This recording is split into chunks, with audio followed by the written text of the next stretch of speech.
Welcome back to this Alta baking process. My name's Nicole. We're going to try something new today. I have a friend who actually has a gluten intolerance. Actually, no, she has celiac disease. So she normally does peanut butter cookies with a cup of peanut butter, a cup of sugar, and an egg. So I'm going to try something completely different from that, but I'm going to base this recipe off of hers. So today we're making pumpkin peanut butter cookies, okay? So we're not actually using peanut butter here. We're going to make the cashew butter that I spoke of last week. So what I'm going to do is use about 2 cups of salted roasted cashews. Now, oh, that's loud. When you roast any type of nut, it brings more flavor out. So that's why I like using the roasted ones. And I like the salt because I don't have to add salt to it later on when I'm making the cashew recipe. Since I am using pumpkin, but not really pumpkin, I actually got a Kabocha squash. Kabocha squash is a Japanese squash. You can actually eat its skin and it roasts and it tastes really similar to a pumpkin. So what I did is I roasted the squash already, and we're going to use the puree of that, or the mashed up parts of that, because I didn't really puree it. And I decided to take the seeds out. These I did not roast, I just left them to dry overnight. So we're throwing about a cup of those in, maybe about 3/4 of a cup. And I happen to have a couple pecans, so I just kind of threw those in. Not a lot though. So we're just going to kind of mix that a little bit. So let's put those in, and we're going to blend them. Here it is. We're going to put this on, lock that so nothing comes up in our faces, and we're just going to pulse. And then start on. Okay, so it's a little crumbly now. So while that is going, we're going to start it on again, and we are going to put about a tablespoon of melted coconut oil. I put 2 tablespoons here. We're going to see how much I actually need. Okay, so it's looking very crumbly. So I may have to put a little more coconut oil in there. Okay, we're going to pour just a little bit over because of the pumpkin seeds. We're going to need more. Usually when it's just the cashews, they just seem to blend so well that you don't actually need to add a lot of coconut oil.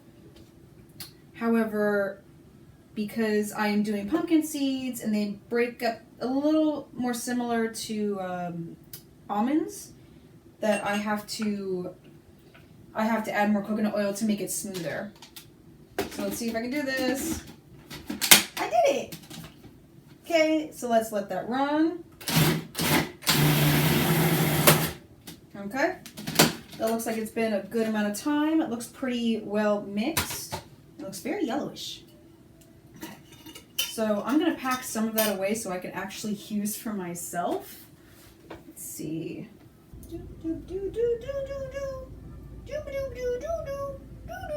Like Invader Zim. I think the rest of what's left in there, I have to measure it out to make sure. But I want about anywhere between a 1/2 and 3/4 of a cup of nut butter in there. So I'm going to measure that out. Yeah, it's looking like there's about a 1/2 cup, which is pretty much what I need. So I'm going to dump that all back in. It's kind of a shame because then I have to worry about travels back and forth. Oh no, I don't want to lose any. Get all that deliciousness out of there. I should probably actually try it. Yeah, I'll use the rest of this to try. We're going to just eat this. It's pretty good. It's fibrous because of the seeds, but the flavor is actually very good. I'm happy with that. And I think the baking will help break it down much more too. So that'll be good. Okay, so we have about, I'd say, like I said, a 1/2 cup of nut butter in there. I'm going to close this container. And what I have here, if I put the whole thing, I probably would have filled most of the container. But that'll be nut butter I'll probably eat with apples or pears or something like that. So, like I said, we did about 1/2 cup of the nut butter that we did. I'm going to throw about a cup's worth of pumpkin, or the kabocha squash that I spoke about beforehand, into that mix. I'm going to fire that up. Yay! Okay. Okay. Just want to mix it a little bit. And now I'm going to just spear this. Oh, ooh, that would have been bad. Spear the sides. Spear the sides. Spear the sides. And pumpkin is actually a good fruit for you. Or, yes, it is a fruit because any plant that has the seeds within the inside that you can actually see is a fruit. So squash is a fruit, but it's actually very good for you because it has vitamin A, vitamin A and beta carotene in it. The way you know that is the color. So since the color of most squashes, or at least pumpkin and kabocha, is orange, just like you would have for carrots, that's beta carotene, and increase of vitamin A is usually with that. So it is good for your eyes. For skin, it helps with the cell production. Your body actually converts beta carotene into vitamin It helps A. with your vision at night, surprisingly. I probably need more beta carotene, to be honest. But anyway, it's always good to add to your diet. So we're going to add a little bit more oil because it needs it. Should probably also say that you do not want to have too much vitamin A. Fat-soluble vitamins like vitamins A, vitamin D, vitamin E, and vitamin K require fat in order to absorb them, but that also means that it stays in your body with the fat. So with water-soluble vitamins, if your body doesn't use them, it goes right through your body. But vitamins A, D, E, and K are stored in your body. So if you have too much stored, it can cause issues like if you're going to have kids, it can cause damage to the infant inside. It can also cause eye problems later on down the road if you have too much. For vitamin D, you end up with bone problems, a buildup sometimes down the road as well. So everything in moderation, including moderation in my opinion, but everything in moderation.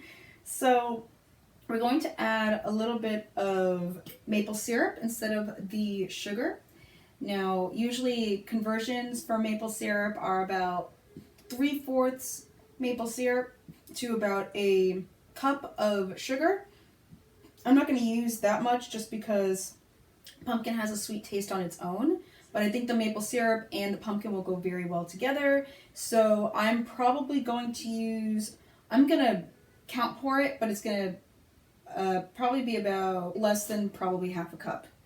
Do not do this at home. You should probably measure. What my goal is about half a cup.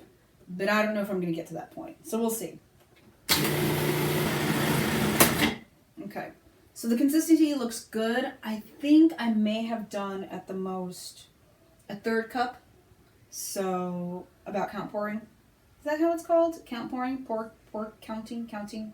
You know what those people do when they make drinks at bars? It's like that. I don't remember the name of it though. It's called free pouring. But I'm also going to add a little bit of vanilla extract because, like I said, I didn't add as much sugar as it called for, and pumpkin only has so much sweetness. So we are going to go with just very little of the vanilla extract.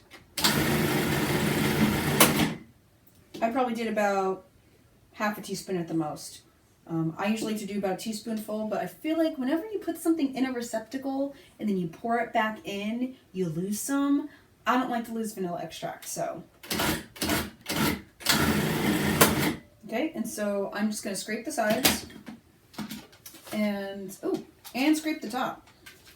Now, if you're really worried about your hands and dyeing, I would say wear gloves with this because of the orange color. You can possibly stain, especially staining your shirt. So I would suggest wearing colors like this, a red shirt, to be able to handle it, and or an apron, which would probably be a good idea. But it's looking kind of like the consistency that I want. And I'm going to add about, say, a teaspoon or, with the amount I have, I'm going to go with a teaspoon. I'm going to go with about a teaspoon of baking powder. The reason I'm doing this is because I don't want to add an egg. I want to try something a little different, like something more vegan. So I'm going to try adding about a teaspoon of baking powder in order to help leaven it up. Liven it up. I am making dad jokes. So I'm going to just throw that in. I'm going to spear it around. Just so I really should have added the dry with the pumpkin, but I wasn't completely thinking, I'm being honest. So I'm doing it now. See? And I'm hoping it spears well. go. Okay, scrape the sides because it definitely got all over the sides. Oh. Okay, and I'm going to add a little bit more of the oil that I heated up.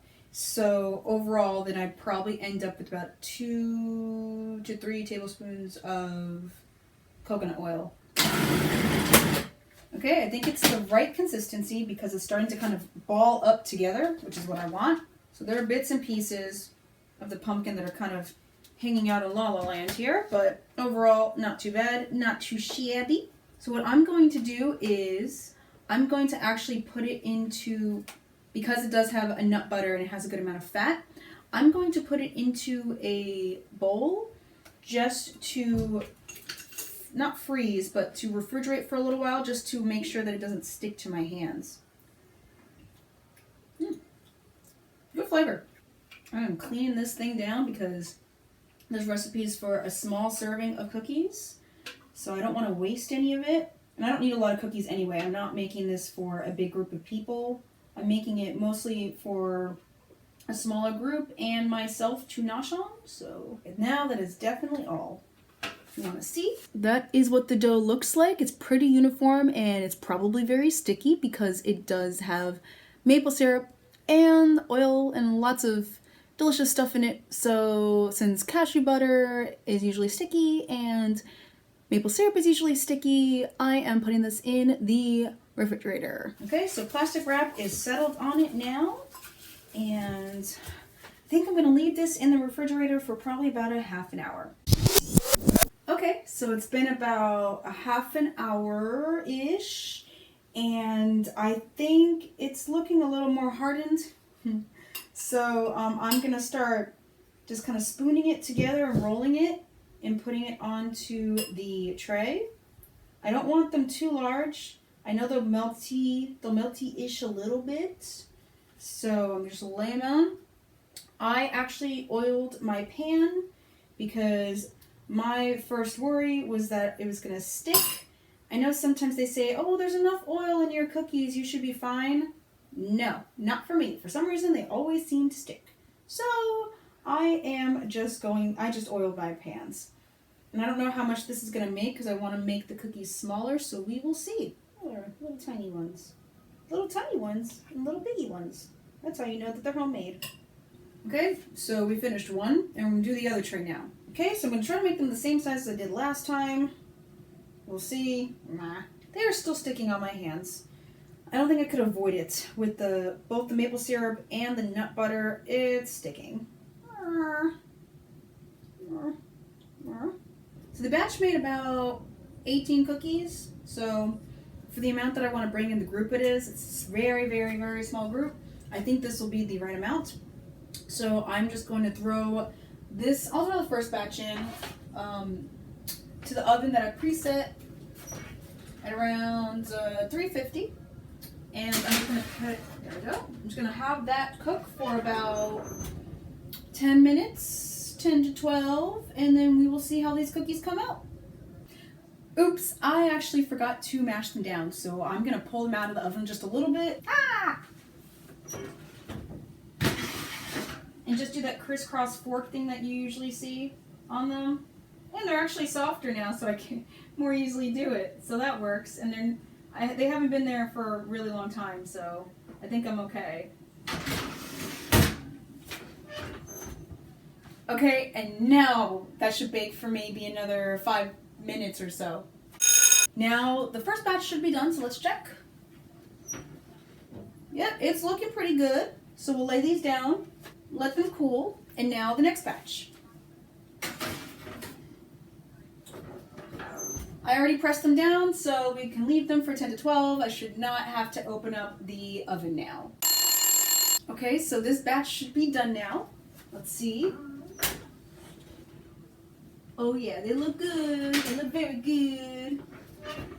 So I'm going to let these cool down, turn off the oven. And normally I'd give them about a couple of minutes to cool, but we've already finished the first batch. So we can check out a cookie that I already broke.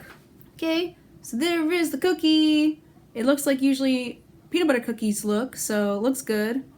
I think it looks like a good color, good consistency. And it tastes very good too. I'm actually really happy with this one. I'm really happy with it. Okay, so breakdown with the flavors. It was about a cup of the kabocha squash, 2 cups of cashews, then about a cup of the kabocha seeds, a little bit of pecans I threw in, maybe about a 1/3 cup of maple syrup, a teaspoon of baking powder, and then about 1/2 teaspoon of vanilla extract. And I think that was it, yeah. So, hope you try this recipe, and I think you'll really like it. Try something new too, so yay!